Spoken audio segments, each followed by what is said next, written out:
В днешния ден Светата Църква спомня това чудно събитие – влизането на Спасителя в Иерусалим.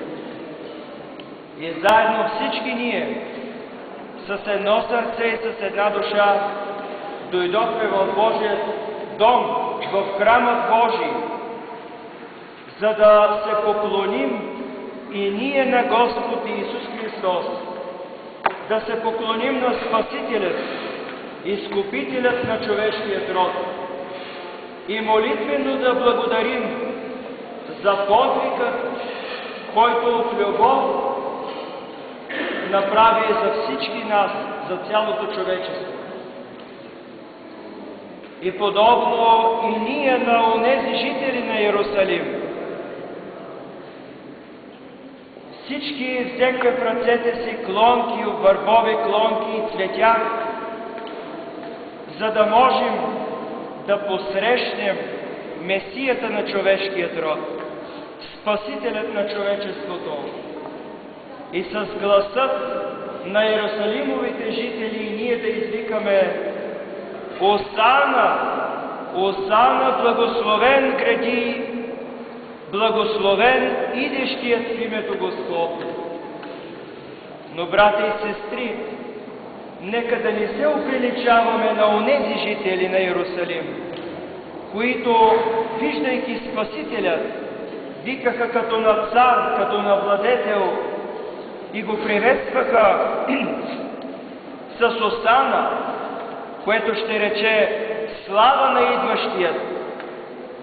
Нека не се оприличаваме на тях, защото те, викайки, приветствайки Спасителя, го посрещаха в Иерусалим, а само след броени дни същите тези хора, същите тези люди, вместо осана викаха: разпни го, убий го.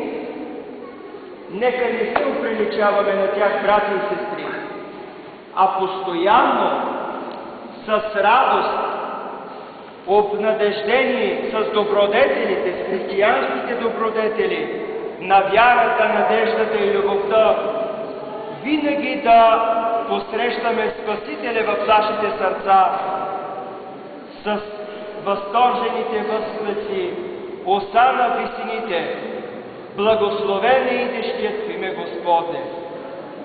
Брати и сестри, честите ви днешният празник от мое име и от името на манастирското ни братство.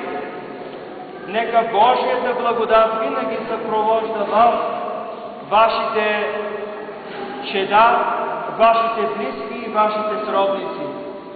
Отнесете благодатта на Спасителя Господ Исус Христос по вашите домове, вашите приятели и близки.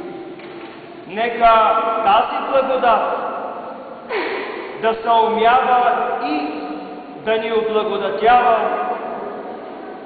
да ни укрепява в предлежащия подвиг, да ни укрепява в нашето служение като православни християни. Защото християнството, брати и сестри, не е едноличен акт на кръщение.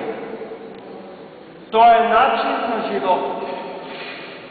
Затова отнесете благодата Божия по вашите домове и на вашите сродници, близки и приятели.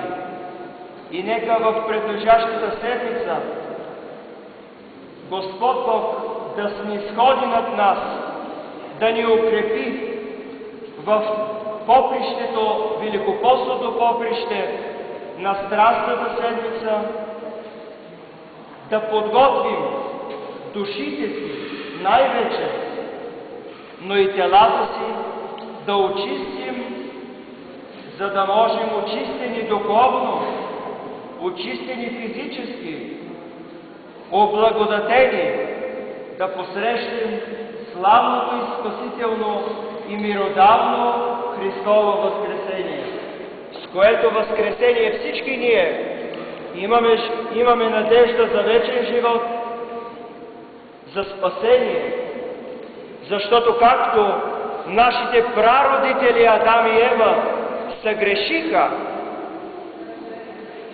престъпиха божествената повеля и заповед, и затова Господ ги изгони от рая, но им даде обещание, че когато се изпълнят времената,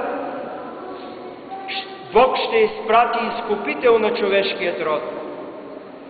И както се казва в Писанията, както всички в Адама умряха, така всички в Христос Спасителя оживяват.